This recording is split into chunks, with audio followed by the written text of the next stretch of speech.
Assalamualaikum dan Assalam Malaysia Madani. Terima kasih kerana memilih siaran kami pada petang ini. Akan kami bawakan kepada anda berkenaan dengan rangkuman dan juga rumusan berkenaan mesyuarat bersama menteri-menteri luar dan juga mesyuarat-mesyuarat berkaitan yang telah pun berlangsung. Lebih kurang 24 mesyuarat yang telah pun diadakan sejak 8 Julai sehingga 11 Julai yang lalu bertempat di Pusat Convention Kuala Lumpur. Anda ditemani oleh saya, Raja Sofia Raja Arif dan juga Brandon John Lipol. And today we're going to bring you this grandstand in both languages. I'll be covering this in English and Raja Sophie here be covering it in Bahasa, of course. Now, with regards to the AMM, which is the 58th ASEAN Foreign Ministers Meeting, AMM in short, and related meetings as well, that's taking place right now at the Kuala Lumpur Convention Centre.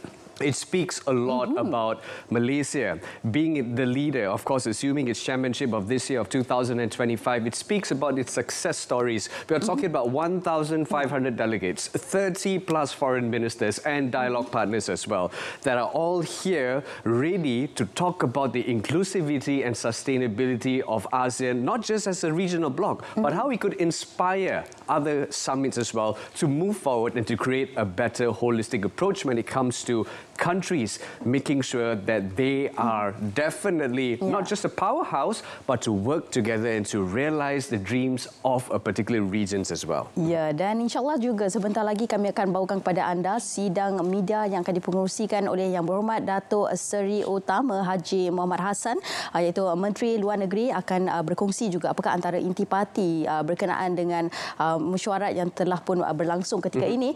Dan dari semasa ke semasa juga kita akan berkongsi kepada anda semua untuk sama-sama kita fahami dan juga mendalami berkenaan dengan mesyuarat tersebut. Yeah, that's right. And for more, of course, keep tuning into us, keep watching us live right now. We'll bring you updates from time to time as we speak right now. And of course, we've got guests coming into the studio as well to talk about the theme of ASEAN 2025, which is inclusivity and sustainability. What does it mean when it comes to different approaches that the regional bloc right now has to offer, not just here in Malaysia, but all different ASEAN member countries as well who are taking part right here in Kuala Lumpur Convention Centre. Ya, banyak telah acara ataupun mesyuarat yang telah pun berlangsung, pelbagai intipati yang telah pun disampaikan dan juga kata sepakat berkenaan dengan antara perjanjian yang telah pun dimeterai bersama.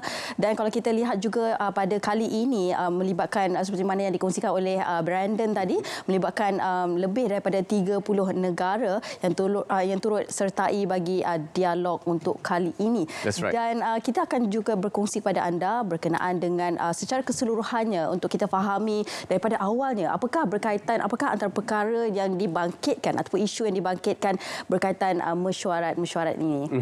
That's right. So keep tuning into us right now once again as we speak, and we will bring you more of the updates with regards to the AMM meeting that's happening right here at KLCC. And of course, interestingly enough, we are going to bring you facts as well with regards to AMM. Talking about the AMM, it was brought about and established a long time ago. We're talking about the Bangkok Declaration in 1967, which is responsible to create a better security environment for the ASEAN regional bloc as a whole.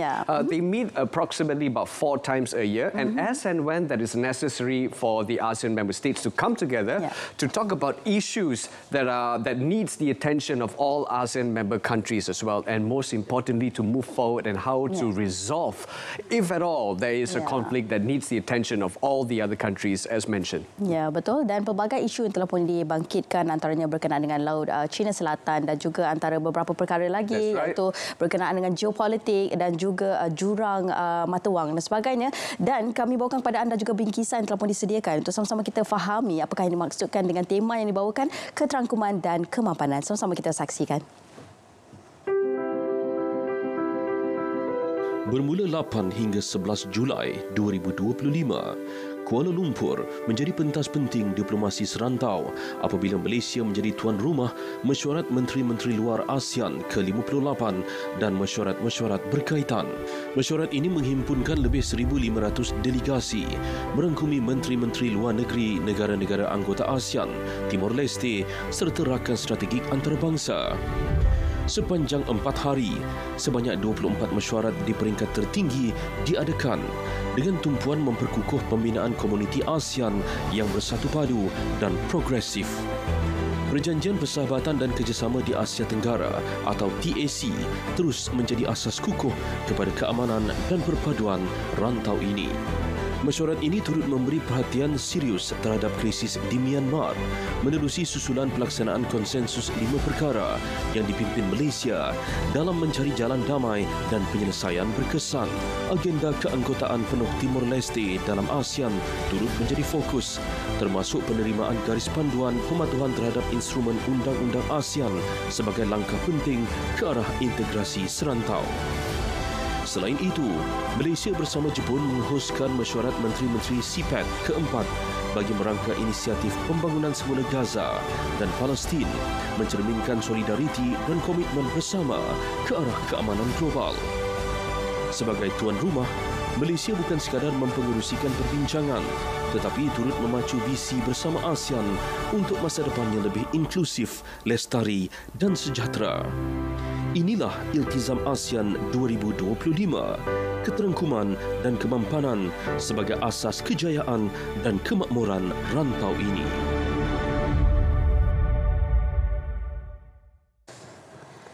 Well, Sophie, it has been a meaningful few days here in Kuala Lumpur, and what's more beautiful about this is that more to come. Now, we're just not talking about ASEAN as a regional bloc working just with ASEAN member countries. No, it's not about that. It's about inspiring all the other summits to work together. It's about collaboration. And we're talking about major international, regional and economic summits of the world to learn from them and most importantly to collaborate, and ASEAN as a summit and a regional bloc as well to inspire them. Ya, betul. Dan antaranya ucapan sempena pembukaan mesyuarat menteri-menteri luar, iaitu antara ucapan Yang Berhormat Perdana Menteri turut menyatakan berkaitan dengan mesyuarat ini adalah hasil kejayaan hubungan erat ASEAN.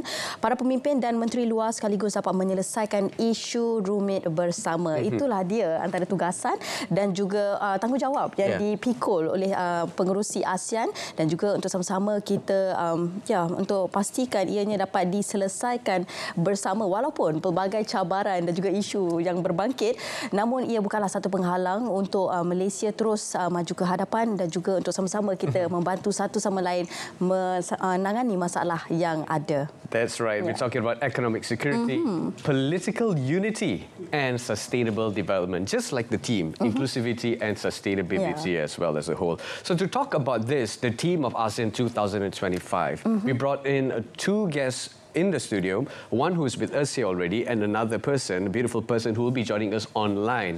Sophie, should you bring them in? Yes, let's go. Ya, kita bersama dengan, saya kenalkan itu di sebelah saya, Puan Syahidah Abdul Razak, merupakan pensyarah kanan Sains Politik, Fakulti Sains Pentadbiran dan Pengajian Polisi, Universiti Teknologi Mara UiTM Seremban. Assalamualaikum, Puan. Salam. Okey, dan juga ditemani oleh tetamu kita yang berada di dalam talian ketika ini. Saya kenalkan iaitu Profesor Madya Dr. Siti Darwinda Mohamed Pero, iaitu merupakan Timbalan Dekan Pendidikan dan Inovasi Pusat Pengajian Antarabangsa Universiti Utara Malaysia UUM. Assalamualaikum, Doktor. Assalamualaikum, Sophie. And hi, Brandon. Hello, doctors. Pleased to have you join us online, and warm welcome to you as well, Puan Syahidah, in the studio to talk about the team of ASEAN, of course, as a whole.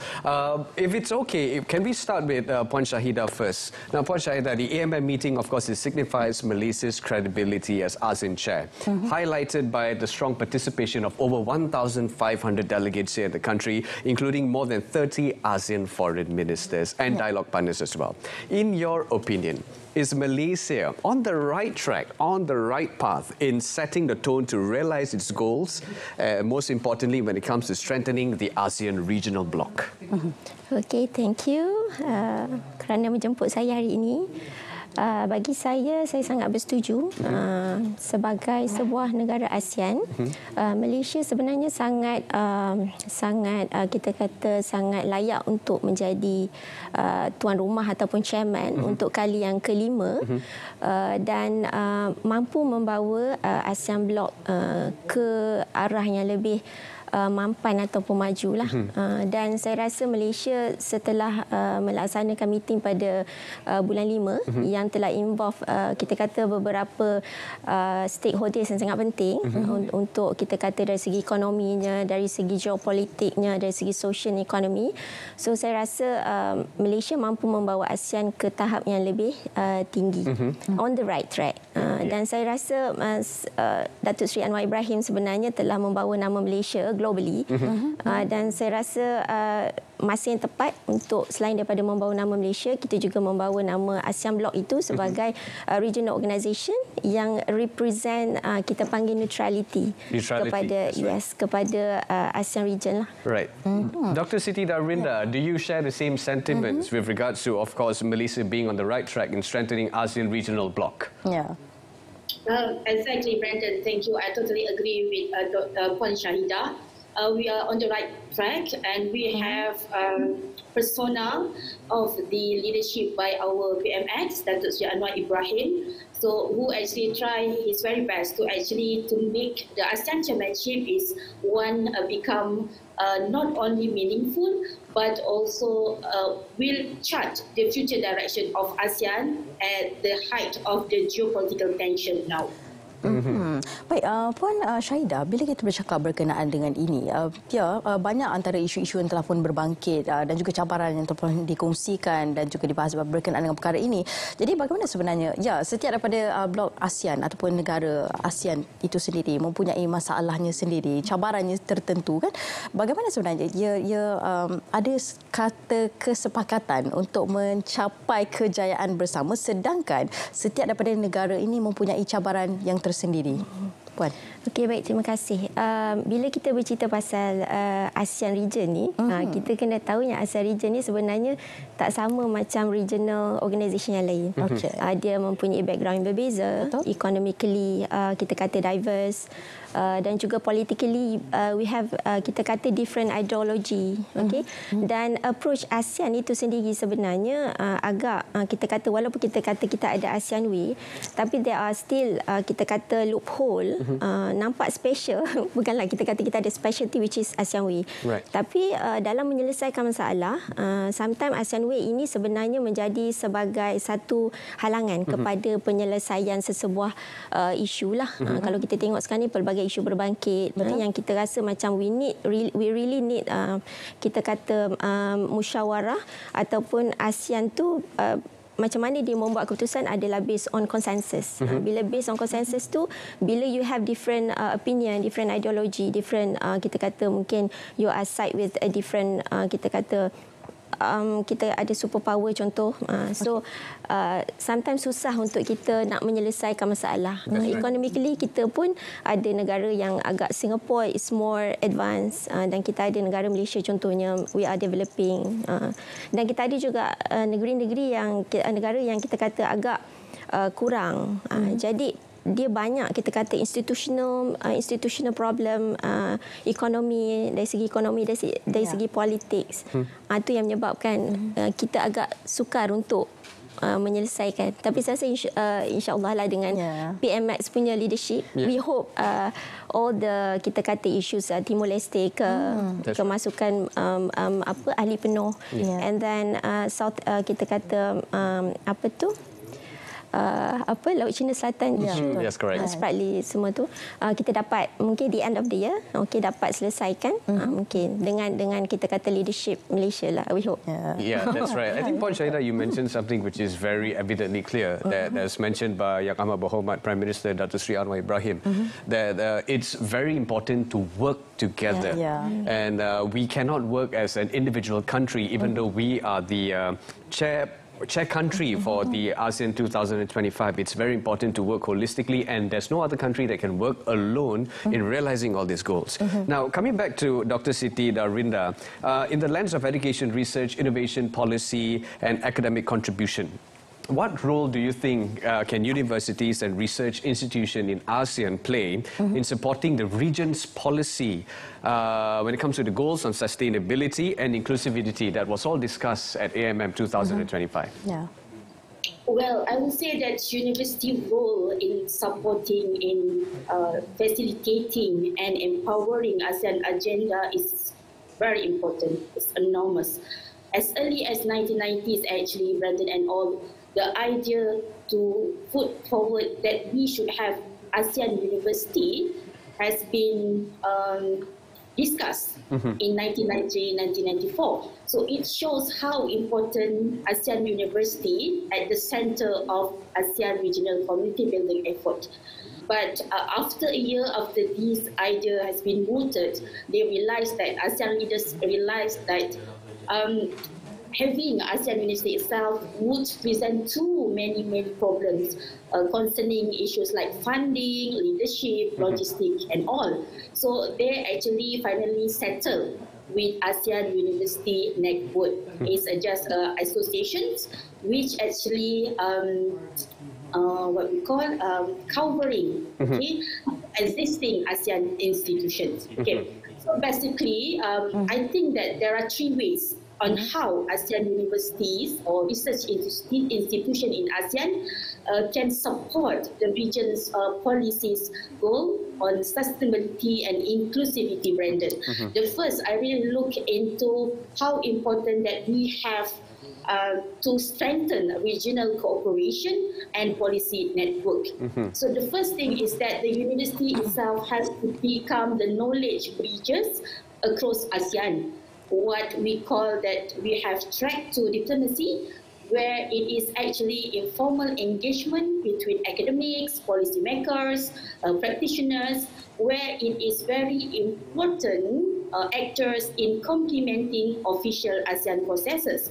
And Malaysia actually has long supported this what we call effort to institutions such as University Malaya, University Consulting Malaysia, and Institute Strategic and International Studies, ICS. We also participate actively in what we call area, which is Economic Research Institute for ASEAN and East Asia, as well as what we call actively participate in research that's supported or funded by the ASEAN Secretariat. So these efforts actually inform the ASEAN Community Vision 2045, then ensure that regional policies are grounded in evidence and not just politics, because we already distributed whatever we agreed at the political level to be actually translated in research, in innovation which we believe later will actually achieve or arrive at the designated targeted group in ASEAN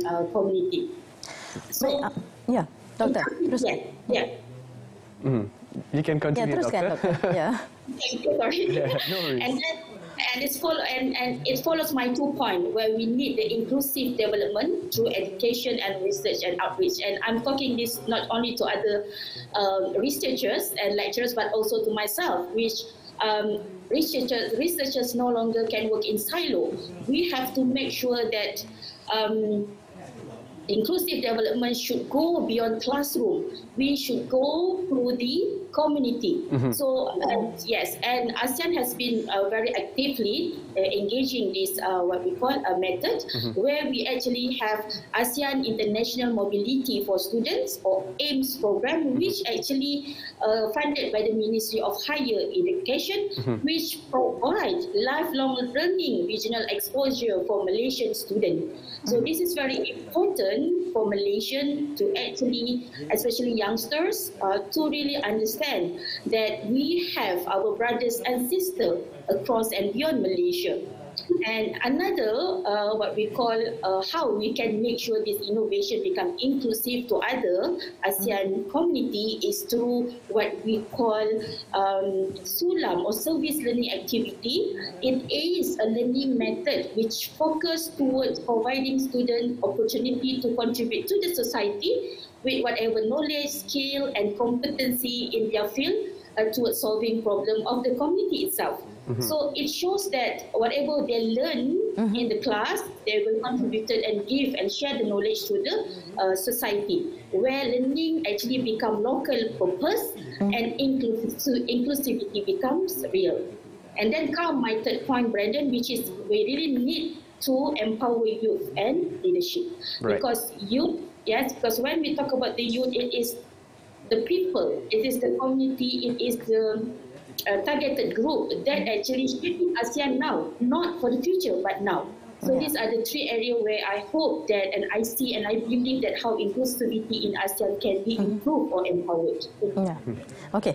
Dan apa yang diulas oleh Doktor berkenaan dengan pendidikan dan generasi penerus berkenaan dengan perkara ini akan meneruskan legasi seterusnya. Dan bila bercakap berkenaan dengan ini, adakah ASEAN perlu untuk meneroka peluang luar ataupun hanya menumpukan dalam ASEAN sahaja untuk memastikan kestabilan dan pelbagai isu-isu yang berbangkit berkenaan perkara ini dapat diselesaikan bersama, atau perlu juga bantuan dan juga perlu juga peluang bersama dengan rakan-rakan ataupun juga negara lain untuk membantu menangani masalah-masalah ini? Bagaimana pendapat Puan? Bagi saya bidang kita kata education ni sangat penting, dan seperti doktor kata tadi, kita memang ada kita kata dalam ASEAN Social Cultural Community. Okay, kita juga ada kita kata part of it adalah untuk study tentang ASEAN values identity, to educate kita kata anak-anak negara ASEAN ini untuk mengenali seperti saya kata tadi, identiti yang berbeza, background yang berbeza, ethnicity yang berbeza, religion yang berbeza. Jadi ia sangat penting untuk kita kata educate 11 ataupun 10 negara ini untuk sama-sama mengenali kita kata mengenali budaya masing-masing. Dan ia tidak hanya limited kepada dalam negara ataupun kita kata 10 negara, of course. Dan education ini sangat penting untuk kita kerjasama dengan negara-negara yang of course pelbagai lah, terutama dari segi teknologi, mungkin menggunakan teknologi dari segi education semua. Ataupun juga kita kata usaha samalah, okey, mungkin juga dibantu di dalam negara ASEAN tersebutlah, okey, negara yang membantu mungkin negara Laos, Cambodia, okey, yang mana kita kata backward, kita kata apa, sedikit ketinggalan dari segi education. Bagi saya itu pendapat saya lah. Because Prime Minister Datuk Seri Anwar Ibrahim has also called on the expedition of knowledge sharing, like what you just mentioned, the powerhouse of a particular country to help a developing country, right? And it's very important. The transfer of knowledge is essential with regards to the regional bloc as a whole, not just a country of your own. As you mentioned as well, Singapore, which is not to say very far forward as compared to Malaysia, we are getting there, we are developing ourselves as well. But to strengthen the regional bloc, there must be proper sharing of knowledge with all the other countries that's part of the regional bloc. Now, Doctor, Puan Shahidah, so I just wanted to ask you one question. With regards to the Championship of 2025, influence, agenda setting and also consensus building processes within the ASEAN's political framework, maybe you can share with us your point of view and how has Malaysia's Championship influenced this whole thing altogether? Okey, bila kita melihat kepada apa tadi, leadership, leadership dalam ASEAN ini, dari segi contohnya isu berbangkit, kita boleh tengok isu berbangkit dari segi banyak negara yang hadir untuk menghadiri foreign kita kata meeting ni lah, menteri luar. Okay, China, for example, okay, and then menteri luar Timor Leste, for example, and then Myanmar tu, isu Myanmar contohnya. Okay, jadi Malaysia ini kita kata sebagai platform, okay, untuk menyelesaikan masalah berbangkit, which is macam saya kata awal tadi lah, kita mengharapkan kita kata South China Sea punya code of conduct akan difinalise under our chairmanship lah. We hope, we don't know, tapi we hope. Okay, and then maybe in October, Timor Leste, for example, if they are able to commit to the kita kata the map, okay, that have decided in terms of economy particularly, okay, they can join, okay, dengan support from our Prime Minister also, okay, we really support the admission of Timor Leste to as part of ASEAN. Dan dengan declaration kita punya kita kata Kuala Lumpur Declaration, also very important, okay, sebagai kita kata benchmark ataupun resolution untuk kita come out insyaAllah in October, for example, okay, untuk kita realisekan in the next summit lah. So saya rasa itu pendapat saya lah. Dan sepanjang 6 bulan ASEAN selaku pengerusi ASEAN, Malaysia selaku pengerusi ASEAN, jadi banyak antara perbincangan dengan isu berbangkit yang telah pun sama-sama kita memperhalusi untuk kita meneliti apakah antara masalah, dan sekarang ini bukan saja masalah isu global saja. Masalah sekarang adalah berkenaan dengan teknologi, AI dan sebagainya. Itu juga merupakan cabaran baru. Dan itu kalau kita lihat juga banyak kejayaan telah pun dicipta dan yang cukup membanggakan dipengerusikan oleh negara Malaysia, iaitu Yang Amat Berhormat Perdana Menteri. Jadi pandangan Puan berkenaan dengan kejayaan-kejayaan yang telah pun kita sama-sama kecapi ini, dan menjelang pada bulan Oktober nanti, insya-Allah pastinya ada banyak lagi kejayaan yang akan ditampilkan.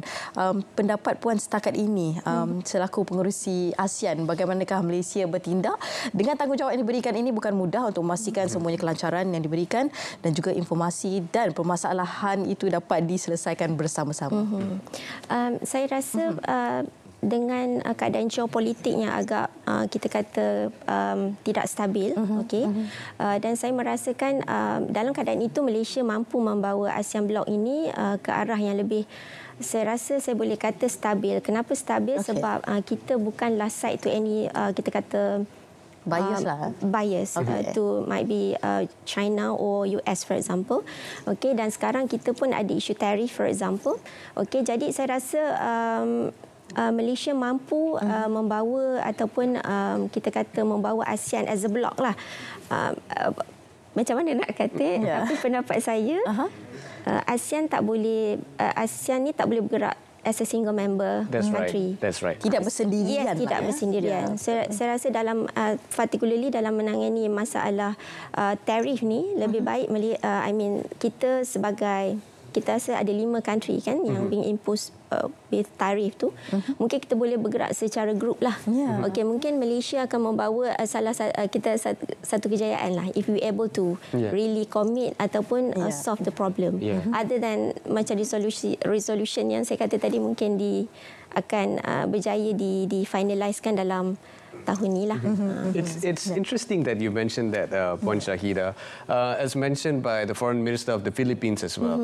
Now, she has mentioned that with regards to the tariff, the US tariff that you just mentioned, and she has mentioned as well, that it actually opens door for all of us to work together. Instead of us just talking about, we're going to have a hefty tariff that's going to be hit not just here in the country, but the region as well. This really paves the way for a greener future, perhaps? Yes. I agree with that statement. Right. And how do you think that would actually work out in that sense? In the sense of like countries working and trading with each other. That's why Prime Minister or Foreign Minister also we can take that as an opportunity. Instead of relying on, for example, China is our trading partner. But US, for example, because they have already imposed the tariff, to most of, maybe 5 of us. Why not we cooperate together? Because we have 700 million population, with a very good market. Why not? Because one of the pillar of ASEAN community is that what we call as ASEAN economic community. What is ASEAN economic community? Is a community that focus on domestic economy, in which we can have a trading among ourselves. It's not. It's going to help. It's going to help ASEAN region from relying very much on kita kata other part of the world. When a geopolitical crisis happen, for example in Ukraine, or maybe in Pakistan, India and Pakistan, then we can cooperate each other. That we import from each other, we export. So that we do not rely on outside, and at the same time we can increase our economy, accelerate our economy. Then that is, I think, the result of we can take it as an opportunity, not challenges. That's right. Beautifully said. Puan, saya nak memetik kembali apa yang dinyatakan oleh Yang Berhormat Menteri Luar Datuk Seri Muhammad Hassan yang berkongsi semalam berkenaan dengan ada pernah dikemukakan dengan persoalan, iaitu diajukan kenapa perlu merancang 20 tahun sedangkan kita nak merancang 2 minggu pun sukar. Apatah lagi kalau 20 tahun kan. Itu agak masa yang agak panjang. Perancangannya perlu rapi dan sebagainya. Tetapi jawapan Yang Berhormat Menteri menyatakan di sini adalah ia adalah perancangan, bukanlah satu kepastian tetapi tentang persediaan, dan ASEAN bersedia untuk masa depan. Deklarasi Kuala Lumpur yang diadakan pada Mei lalu 20 tahun deklarasi yang telah pun dikumpulkan. Jadi ini satu tempoh yang panjang, Puan. Jadi pendapat Puan berkenaan dengan ini, kita perlu persediaan. Perancangan itu perlu, walaupun cabarannya mungkin akan berbeza saban tahun, tetapi inilah persediaan menunjukkan bahawasanya kita bersedia untuk masa hadapan. Pendapat Puan? Saya setuju. Saya tak rasa sesuatu itu perlu kita kata dilakukan dengan tergesa-gesa. Kita memang perlukan blueprint yang clear, dan juga kita kata plan yang di-agreed by all member, and then they prepared for that. Itu yang paling penting. Dan saya rasa untuk sampai ke tahap ASEAN sekarang ini pun saya rasa ia mengambil masa yang sangat lama. Dan sudah tentu untuk ada satu kita kata blueprint yang sangat jelas, memerlukan masa yang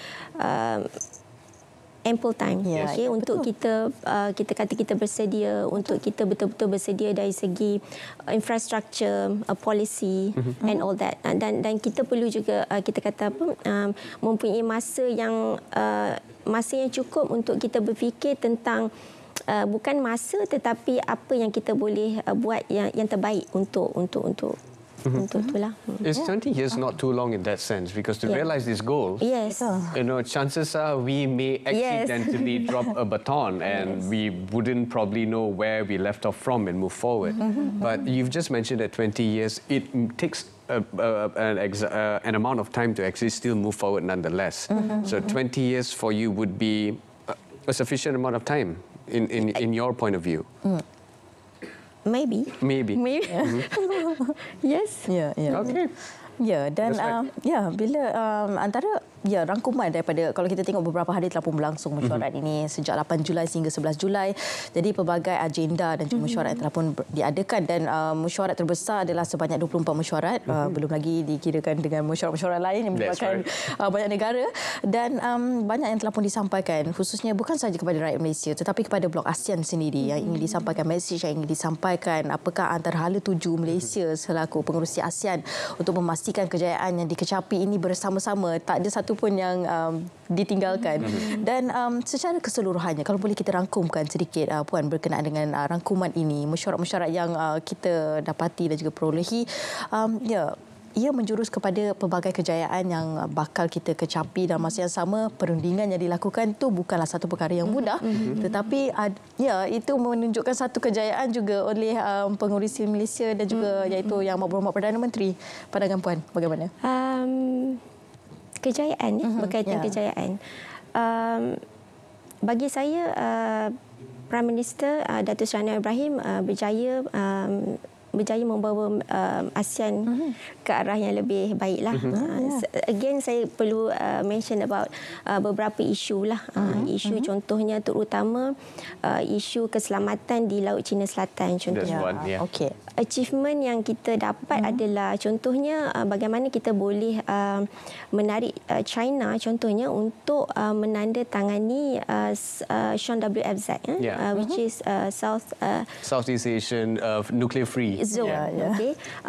So it's very kita kata sangat-sangat satu achievement. Kenapa? Sebab sebagai sebuah nuclear weapon, they are willing untuk sign the treaty untuk make sure, sebab kita rasa dia adalah big brother lah dekat ASEAN ni, sebab dia mempunyai kuasa dan dia, saya rasa macam banyak konflik yang jadi dekat ASEAN. Jadi saya rasa itu adalah satu achievement di bawah chairmanship of Malaysia lah, untuk kita kata untuk mendapatkan rantau yang lebih selamat. Lebih selamat. Selain daripada itu, Timor Leste lah, saya harap kita boleh keahlian penuh keahlian penuh untuk tahun ini, insya-Allah. Mungkin juga di bawah kita kata menteri luar lah. They are here as an observer, but they joined us previously on 46 ASEAN Summit. And talking about Timor Leste joining the ASEAN bloc, you mentioned something about Myanmar a few minutes ago. Let's go to that right now. To what extent does ASEAN principle of non-interference, strengthened and or probably even weakened the bloc's ability to respond effectively to regional crises such as the one at Myanmar. That's the issue. Okay, non-interference, kita kata satu konsep, kita kata non-interference ni adalah bila mana negara-negara ASEAN ini tidak mahu mencampuri ataupun kita dah ada kita kata TAC Treaty, MET and Cooperation. Jadi kita tidak akan mencampuri kerana kita respect setiap negara itu dia mempunyai hak untuk kita kata mentadbir negara dia sendiri, dan you hanya boleh masuk campur dalam sesebuah isu sebuah negara itu dengan agreement daripada negara tersebut. Jadi inilah yang terjadi kepada Myanmar. Bila mana mereka telah menolak segala effort yang kita buat untuk kita kata untuk menyelesaikan masalah di Myanmar, dan kita tidak mampu berbuat apa-apa kerana non-interference ni lah. Dia lebih kepada bagi saya dalam situasi ASEAN ni, sebab dia bukanlah badan regulatory. Regulatory maksudnya macam European Union, dia adalah regulatory body yang mana dia ada dia punya parlimen, dia ada dia punya eksekutif, legislatif, yang mana setiap law itu akan terpakai. Jadi ia tidak terpakai di dalam konteks ASEAN itu, dia very loose. Jadi it based on consensus, and some of the country dia kata macam Malaysia for example, kita ada approach kita sendiri dan mungkin agak harsh, tapi ada negara lain yang want to diplomatically negotiate.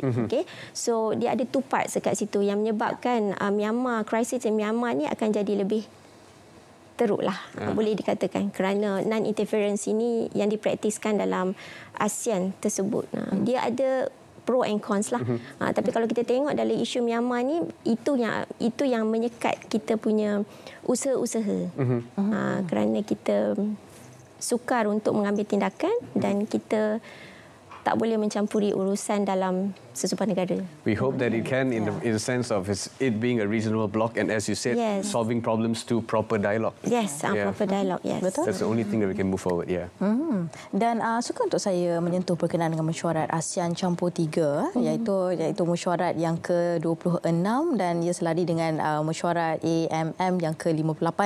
Dan fokus ia bukan saja isu dalaman ASEAN, malah ia juga memperluas kerjasama strategik bersama dengan China, Jepun, Korea.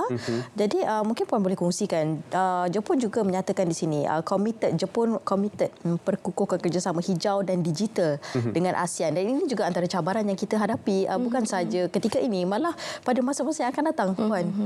Jadi ASEAN Plus 3 ini bukanlah baru, dan tiga negara kita kata negara maju ini sangat penting kepada pembangunan ASEAN, particularly dalam isu kita kata tadi isu teknologi. Jadi apa soalan dia tadi? Tadi bagaimana ia dapat membantu untuk kita menangani cabaran yang terkini, sebagai contohnya teknologi, AI dan sebagainya. Jadi saya rasa memang Malaysia memerlukan kita kata collaboration daripada tiga negara tersebut, dan dia bukanlah baru. Dan sementara Malaysia pun sebenarnya emphasize on contohnya AI. Dan cooperation itu sangat penting dari segi teknologi, dan juga terutamanya ASEAN dari China dari segi geopolitik lah. So saya rasa itulah untuk very important untuk tiga negara ASEAN Plus 3. Dan Doktor, bercakap dengan perkara ini juga, jadi antara yang boleh kita kongsikan iaitu berkenaan dengan mesyuarat tiga hala antara Malaysia, Turki dan juga Sekretariat ASEAN untuk menaik taraf Turki, dan juga dari rakan dialog sektoral kepada rakan dialog penuh ASEAN, dan mesyuarat turut meneliti pelbagai perkara iaitu dan juga memperhalusi untuk memperkukuhkan lagi hubungan dua hala menerusi mekanisme baru dan yang lebih inklusif. Jadi apa pendapat doktor berkenaan dengan perkara ini? Silakan doktor. Terima kasih. Saya rasa satu langkah yang sangat tepat pada masa ini, kerana dengan konflik geopolitical tension yang sedang kita alami sekarang, perlu bagi Malaysia dan ASEAN sebenarnya memaksimiskan multilateralism mekanisme, iaitu mempertingkatkan hubungan pelbagai arah, pelbagai hala dengan pelbagai pihak tanpa perlu bergantung dengan sama ada China atau US sahaja. Jadi dalam ASEAN Chairmanship kali ini kita telah berjaya mengadakan ASEAN GCC Summit, ASEAN China GCC Summit, dan kita punya keputusan untuk menaikkan taraf Turki daripada sektorial partner kepada dialog partner adalah satu langkah yang sangat on time, yang sangat penting pada masa ini bagi membolehkan Malaysia dan ASEAN khususnya tidak hanya memfokuskan kepada China atau US sahaja misalnya. Jadi diversified economy ini sebenarnya sangat memberi kesan ataupun kepada political development in ASEAN as well as Malaysia. So ini adalah satu langkah yang sangat positif saya kira. Yeah. Now, Dr. Siti, let's come back also as well to the lens of education and also politics.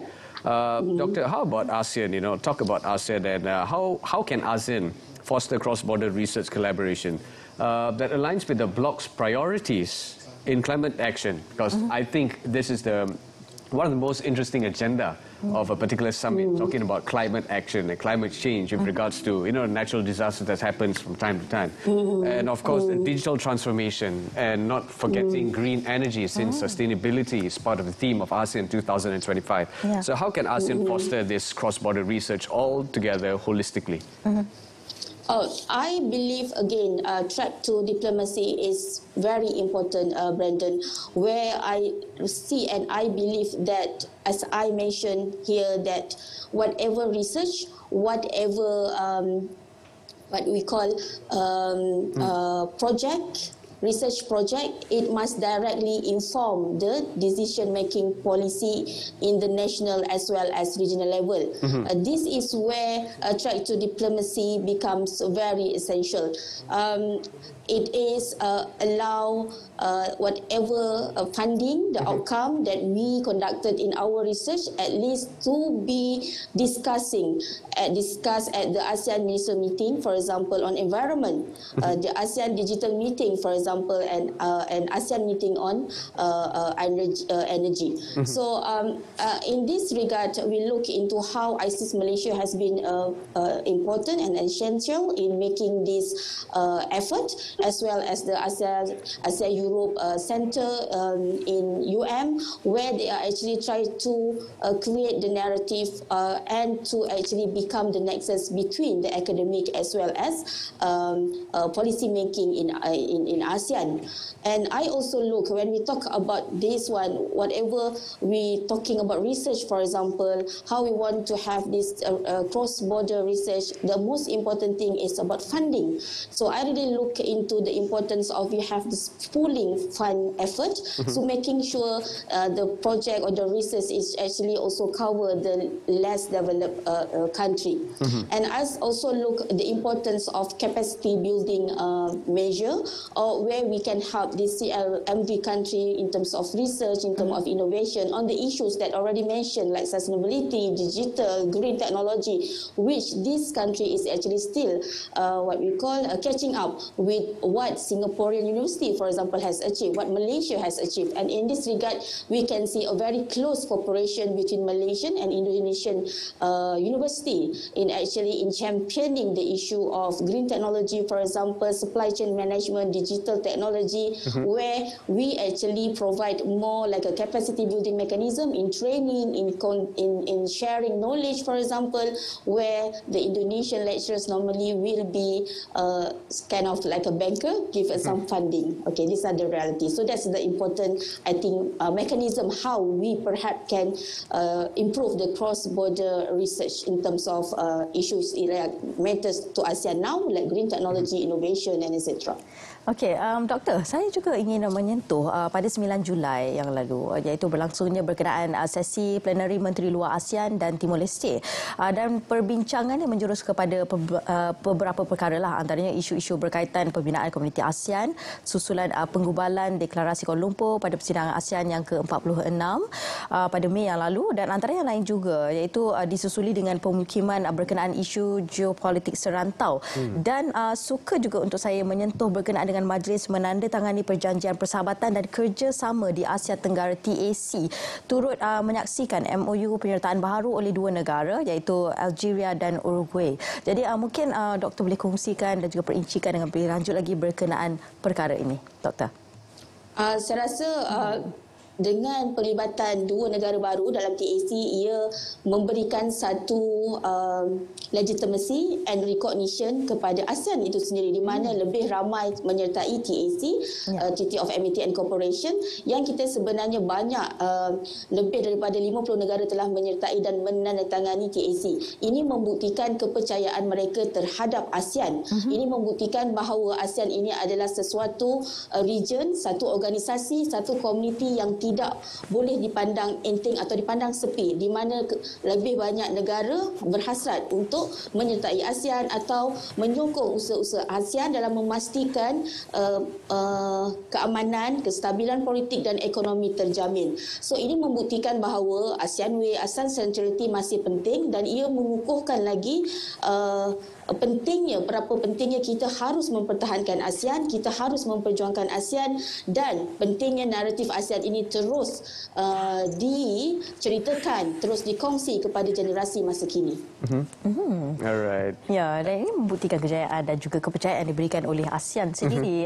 Ya, lebih 53 seperti mana yang dinyatakan oleh Doktor tadi berkenaan dengan yang telah pun menandatangani TAC. That's right. Yeah. And this just came in. ASEAN Foreign and Economic Ministers are expected to convene a joint meeting as well ahead of the 47th ASEAN Summit in October. So as we can always see when it comes to the ASEAN Summit and related meetings as well that's held here in Kuala Lumpur with regards to the related meetings right here, it's all about progression. Yeah, betul. It's all about moving forward as well. ASEAN Secretary General Dr. Kau Kim Horn said while the date has not yet been confirmed, the meeting will be held before the summit, which is scheduled to take place in KL this year in October. So hang tight for that one. Yeah. And for those of you who are joining us, this is the grandstand on the 58th ASEAN Foreign Ministers meeting and related meetings as well. And shortly, we will bring you live coverage, and also we'll bring you the live session of the press conference by Minister of Foreign Affairs of Malaysia, Datuk Seri Utama Haji Muhammad bin Haji Hassan. Now, coming back to some of the questions that we have for our guests in the studio and who are joining us online. Let's come back to you, Puan Shahida. As very briefly, let's talk about the influence and, of course, the approaches as well and the views of ASEANs in navigating, intensifying rivalry. Let's not put that aside and brush that aside as well with regards to the of course, the ongoing issue with US and also China, while striving to maintain regional centrality and also strategic autonomy. What would your views be about it? Bagi saya, again, I have to say that ASEAN region is very special because of our what we call as values as neutrality. Jadi Datuk Seri Anwar Ibrahim emphasize on inclusivity dan juga kita kata multilateralism, not to kita kata bias ataupun side with any superpower, talking about the rivalry of US and China, for example. Okey, dan melihat kepada kuasa China di Asia Tenggara secara geopolitiknya, Datuk Seri Anwar Ibrahim lebih memilih kepada kita kata dialogue, okay, instead of kita kata go to more kita kata aggressive methods, macam kita kata ASEAN ini menggunakan teori liberalism yang mana kita lebih prefer negotiation instead of using your power, for example. Jadi ASEAN ini tidak mahu mencampuri urusan ataupun konflik between US and also China. Ini yang Datuk Seri, as a chairman, dia membawa ASEAN region ini ke platform yang lebih kita kata neutral, berkuasa dan kita tidak, kita kata kita akan balance. Kita akan balancekan dua kuasa ini, hanya looking into multilateralism instead of unilateral ataupun bipolar lah, yang dah berakhir. World War dulu, apa kita kata Cold War dulu. Yes. Jadi inilah ASEAN region. So kita takkan kita kata involved in any conflict between US or China. Thank you. Ya, dan juga menyentuh berkenaan dengan bersama China. Antara isu juga perbincangan yang dibawakan, Doktor, itu berkenaan dengan fokus utama isu ketegangan geopolitik di Laut Cina Selatan, seperti mana yang kita semua ketahui. Dan juga antara yang lain, ASEAN dan juga China bersedia untuk memperkukuhkan lagi perkongsian dari segi ekonomi dengan pemeterai perjanjian bersama kawasan perdagangan bebas ASEAN-China 3.0 yang dijadualkan pada akhir tahun ini. Dan yang antara yang menjadi tumpuan utama juga berkenaan dengan perkara ini yang sama-sama kita nantikan pada Oktober nanti, insya-Allah. Right. Jadi komen daripada doktor berkenaan dengan perkara ini dan juga apakah yang boleh diharapkan menerusi perkara ini, doktor? Bila kita cakap pasal mengharapkan, dia macam ada harapan kan? Pasti. So exactly. Saya rasa di sebalik ketegangan, di sebalik US tarif, sebenarnya dia memberikan harapan kepada kita untuk kita ada more weight when we are table up our proposal bargaining with China, for example. Sebab sekarang ni China lebih memerlukan kita daripada sebelum ni. Bila dia dah kehilangan market from the US, for example, dengan tarif yang tinggi.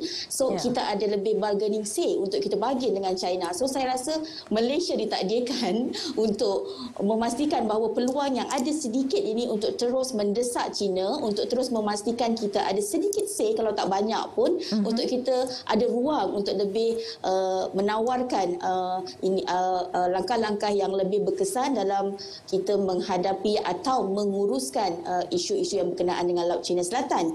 Dan saya lihat apa pun yang kita cuba untuk laksanakan dengan China ialah pentingnya kita mesti berpandukan kepada international law, dengan UNCLOS, dan memastikan bahawa konsensus ASEAN centrality tidak akan tercalar bila kita bargain dengan China.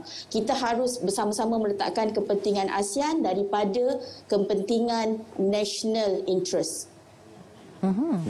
Dan yang kemudian saya melihat bahawa poin yang lebih utama di sini, saya juga melihat peri pentingnya ASEAN dengan China dalam situasi pada masa kini ialah kita harus selari. Ini bila kita reflect balik statement yang kita dikeluarkan oleh Yang Berhormat Menteri Luar, bahawa polisi ekonomi dan polisi politik harus seiring. Isu kita dengan China sekarang, kita membincangkan berkenaan isu ekonomi pada satu masa. Kita setuju untuk sign a lot of economic deal dengan China. Tapi pada masa yang sama, China sibuk mencabar kedaulatan kita dengan pelbagai pencerobohan. Jadi dia nampak tak seiring kan? Jadi salah satu yang kita boleh perjuangkan dalam ASEAN Summit perhaps bulan 10 nanti ialah untuk memastikan bahawa polisi ekonomi dan polisi dasar luar ASEAN ini adalah seiring. Jangan kita kata politik kata lain tapi ekonomi kata lain. Saya tahu ini sangat mencabar, tapi itulah di mana peluang-peluang yang Malaysia ada sekarang sebagai chairman ASEAN pada tahun ini untuk cuba manuver dalam politik dengan China pada masa kini. So we just mentioned about speaking to Puan Shahida about SHONFES, which is basically the nuclear-free weapon zone treaty as well, signed by ASEAN, and we are taking a look at that as well. That's one of the most interesting items that we spoke about during the summit right here with the foreign ministers, Doctor. Now, Doctor, let's talk about the SHONFES treaty as well. What does it make of it, and how do you make of it when it comes to this treaty? How does it reflect with the ASEAN regional bloc altogether, Doctor, in your own point of views? I totally agree with Puan Shahida. The backdrop for that treaty is neutrality. the area where we want to have a zone peace, neutrality and stability. So in the midst of the nuclear tension, for example, it is very important for actually we know where we are stand, where is our positions, to make sure that we are still remain neutral, not only in the region, but how we want to, for example, deal with the nuclear war, for example, at the moment. So I believe that the most important element of cardinal principle that we have to maintain, again, I recall back what Puan Syairah mentioned, is for us to really strengthen the idea of we are being neutral, the idea that we have our own say for our region, the idea that we are centralized, that we are together. Of course, our PMX mentioned, I think last today, we are together although we are not really parallel. That means that kita bersama, bersatu, tapi kita bergerak tak selari. Tak selari ni bukan apa, because we have different gap in terms of politics, economy, technology, etc. But it is important, regardless how differences, how gap, it is important for us to really maintain our neutrality. Dan Puan Syahidah, bercakap dengan perkara ini, antara isu yang sering kali diperjuangkan di atas nama Malaysia sendiri, iaitu berkenaan dengan perjuang isu kemanusiaan, seperti mana yang kita sering kali ketahui, antara perkara dan juga perjuangan kita bersama, khususnya negara Malaysia dan juga ASEAN. Dan bila bercakap dengan perkara ini, ASEAN diseru kekal perjuang isu kemanusiaan dan kewarasan dunia. Di sini juga kita memetik juga berkenaan dengan hak asasi manusia dan juga berkait rapat dengan Palestin. Jadi pendapat Puan, berdasarkan perkara ini, dan Malaysia sentiasa berdiri teguh di atas kata-kata dan juga apa antara isu yang diperjuangkan, terutamanya melibatkan hak asasi dan juga hak kemanusiaan serta Palestin. Okey, dekat sini mungkin kita boleh asosiatkan Malaysia sebagai negara Islam lah. Okey, that's why saya rasa Datuk Seri Anwar Ibrahim sangat okey, pertama kemanusiaan lah. Okey, kedua saya boleh katakan kita sebagai negara Islam. Okey. Dan saya rasa kemanusiaan ini adalah fenomena sejagat yang mana ASEAN sendiri tidak free ataupun tidak kita kata sunyi daripada isu kemanusiaan. Contohnya apa yang terjadi kepada etnik Rohingya, for example. Okey, dan banyak lagi isu-isu dalam kita kata domestic issues yang ASEAN sendiri kita kata hadapi. Tapi yang jelas kita melihat Malaysia tidak pernah kita kata tidak pernah sunyi ataupun tidak pernah gentar untuk menyuarakan tentang hak kemanusiaan, terutamanya rakyat Palestin yang telah lama sejak daripada 2023 lagi, dan sehingga kini Datuk Seri Anwar Ibrahim teguh di belakang hak kemanusiaan rakyat Palestin. Okey, dan juga komit kepada usaha-usaha kerajaan ataupun mungkin juga Asia Barat dalam membantu rakyat Palestin itu keluar daripada masalah konflik di negara mereka. Terutamanya apa yang telah terjadi sekarang lah, mungkin kebuluran yang telah kita kata kesan daripada masalah yang berlaku, peperangan yang berlaku di Palestin. Betul. Dan doktor, mungkin ada pertambahan juga yang ingin dikongsikan. Pandangan daripada doktor sendiri berkenaan dengan perkara ini. Seperti mana yang saya pun terangkan dan juga Puan Syahidah telah pun menyatakan berkenaan dengan pendirian Malaysia berkenaan perkara ini dan hak kemanusiaan, hak asasi yang sering kali kita perjuangkan. Sekarang ini bukan sahaja di bawah nama Malaysia sahaja, malah seluruh ASEAN. Doktor. Okey, terima kasih. Malaysia sebenarnya memang dah lama menjadi champion Palestin issue daripada zaman Tun M lagi. Kita champion, kita memperjuangkan, dan saya percaya salah satu agenda utama dalam AMM 58 kali ini ialah memperjuangkan isu Palestin, di mana kita sekarang telah bersetuju dengan dialog partner kita untuk menumpukan kepada pembinaan semula Palestin after the war. So kita sebenarnya ada beberapa statement yang telah dikeluarkan telah mengatakan bahawa kita bergerak ke arah itu, memfokuskan capacity building, memfokuskan kepada fund untuk kita fokuskan kepada restructuring of Palestine. Dan ini menunjukkan bahawa Malaysia sangat menitik beratkan isu yang berkenaan dengan hak asasi manusia. Dan kita memang champion dalam perkara ini sejak, saya kata tadi, sejak lama, bukan sahaja melibatkan Palestin tapi rakan-rakan kita Rohingya. Betapa banyak, walaupun kita terpaksa spend a lot of money to actually to prove that kita sebenarnya, bukanlah proof, tapi kita bertindak itu atas dasar kemanusiaan insaniah, yang mana walaupun kita bukan, ini kalau saya reflect daripada sudut Myanmar ya, walaupun kita bukan penandatangan untuk convention refugees punya convention, tapi kita telah membuktikan bahawa dalam dasar polisi kita amat menitik beratkan hak asasi, bukan menitik beratkan tapi mengambil kira aspek hak asasi. Dia selalunya akan ada berlaku konflik antara hak asasi dan national security issues. Tapi buat masa ni, dalam dilema ni, kita try untuk mencari balance antara maintaining our national security, pada masa yang sama kita menekankan aspek human security, seperti yang Malaysia melalui ASEAN telah buktikan melalui Palestinian issue, melalui Rohingya refugee issues. Jadi saya rasa itu adalah komitmen yang berterusan, regardless apa Perdana Menteri kita pada hari ini, elemen hak asasi sentiasa menjadi pegangan utama kita dalam isu-isu yang berkaitan sama ada di dalam atau di luar region, bagi memastikan, bagi membuktikan ASEAN adalah satu organisasi yang menekankan aspek kedamaian, keselamatan dan keharmonian. Dr. Siti, that's what we hope to achieve, and we are achieving that, to be honest. Hopefully, yes. Dr. Siti, let me just ask you, when it comes to innovation, and you are the expert when it comes to research and innovation. So now the question is, when it comes to innovation-driven research, it helps to reduce development of gaps between ASEAN member states, particularly in, I wouldn't say less developed countries, but I would say developing countries. So in what ways can innovation play a part in this when it comes to its role? I think to make impact, when we talk innovation, normally we talk about impact, yeah, Brandon? So it is important, whatever policy we try to implement in terms of innovation and these CLMV countries, so we should try to actually to look into local, how we put it, we try to provide localized solution for localized challenge. So we have to really look into specific country, what are their challenges, and we try to tackle that challenge based on the local solution. For example, we talk about now in country like Malaysia or Brunei, for example, we talk about AI. In Thailand, we talk about infrastructure, for example. But in other ASEAN member countries, they still struggle to get clean water, for example. In Cambodia, for example, they still struggle to get a better connectivity in terms of internet, etc.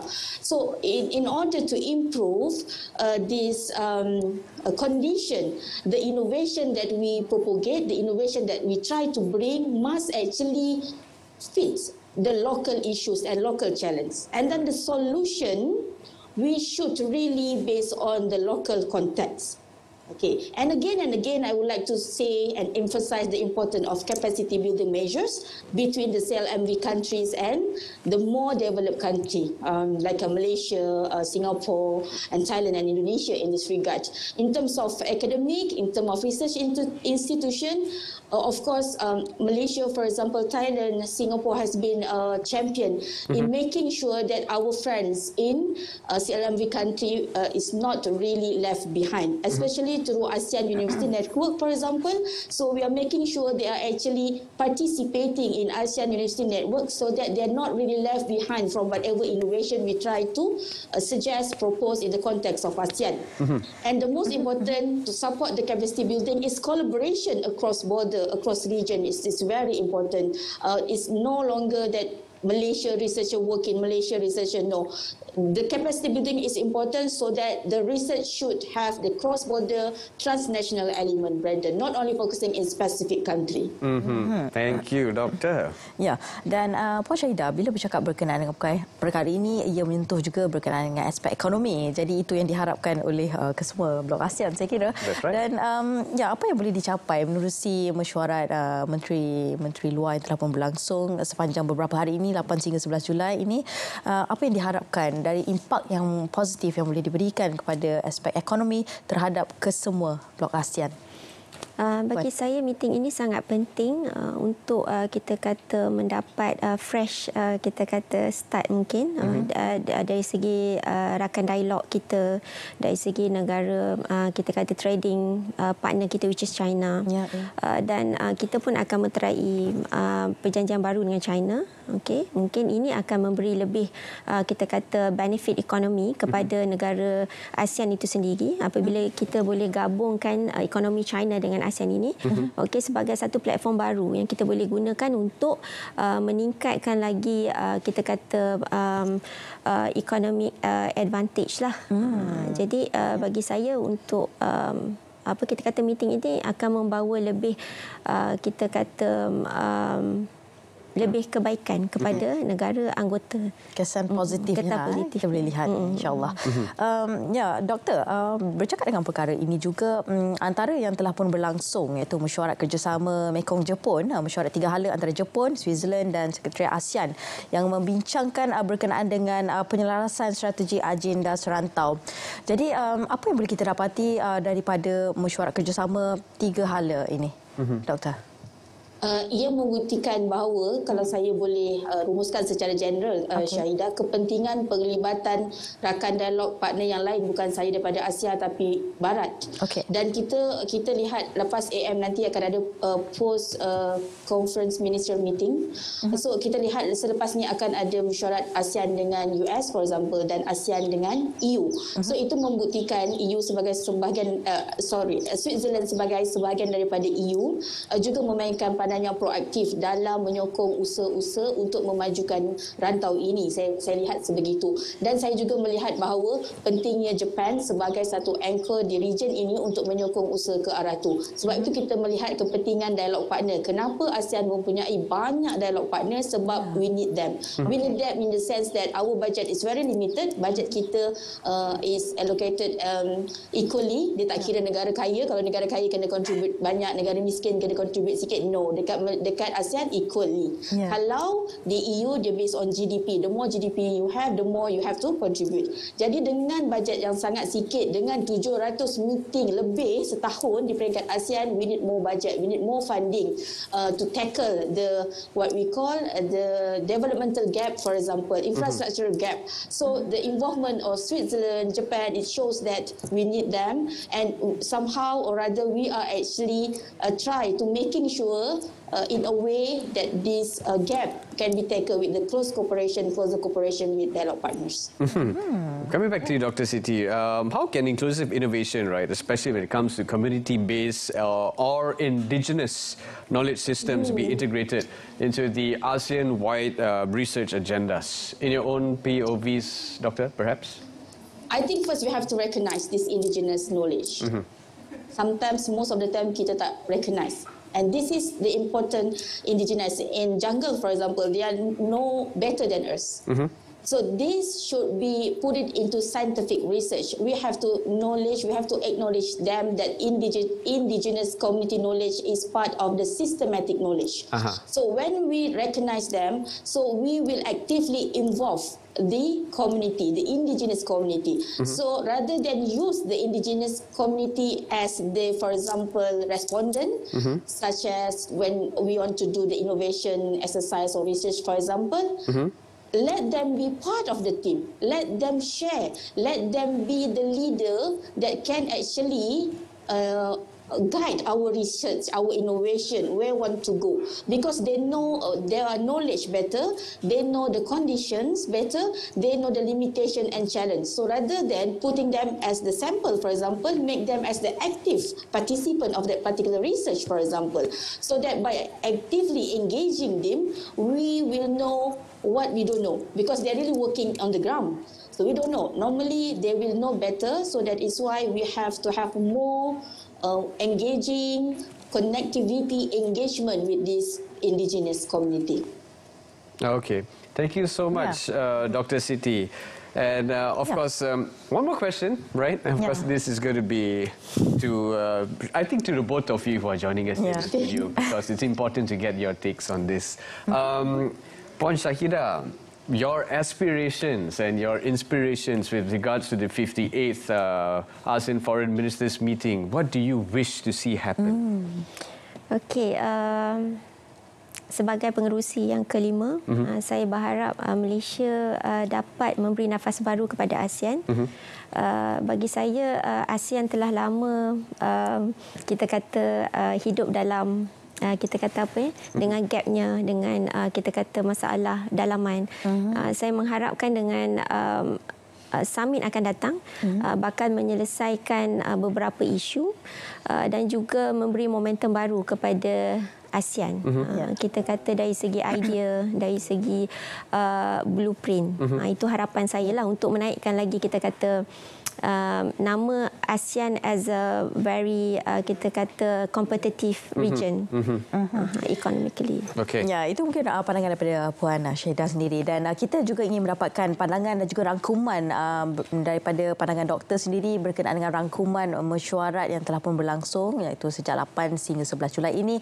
Apa yang boleh kita dapati dan juga kita harapkan sekali lagi berkenaan dengan mesyuarat menteri luar dan juga mesyuarat berkaitan ini yang ke-58. Secara ringkasnya, Doktor. Oh, secara ringkas, saya ada banyak ni sebenarnya. Tak ada.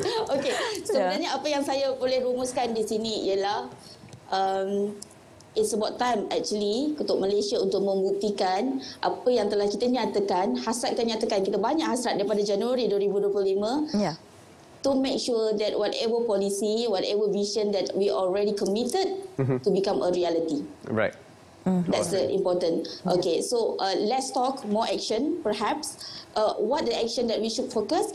Perhaps kita boleh fokuskan kepada mengukuhkan lagi ASEAN centrality, because itulah kekuatan kita.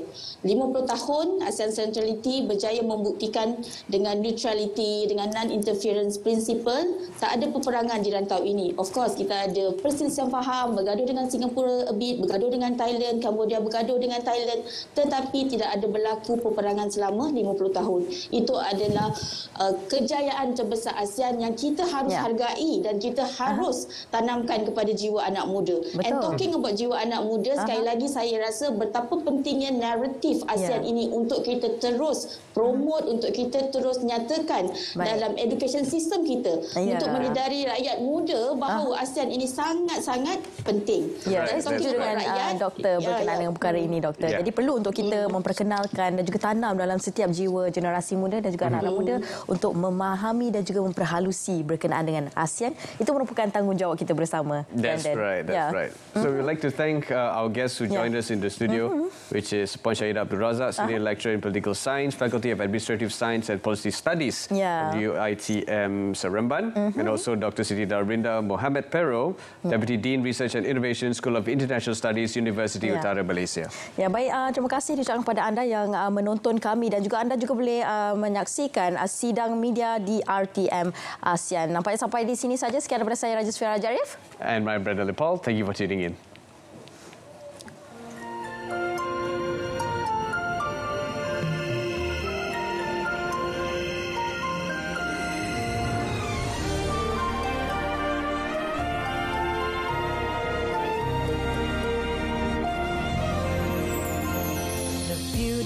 ASEAN shines so bright, standing strong in the light.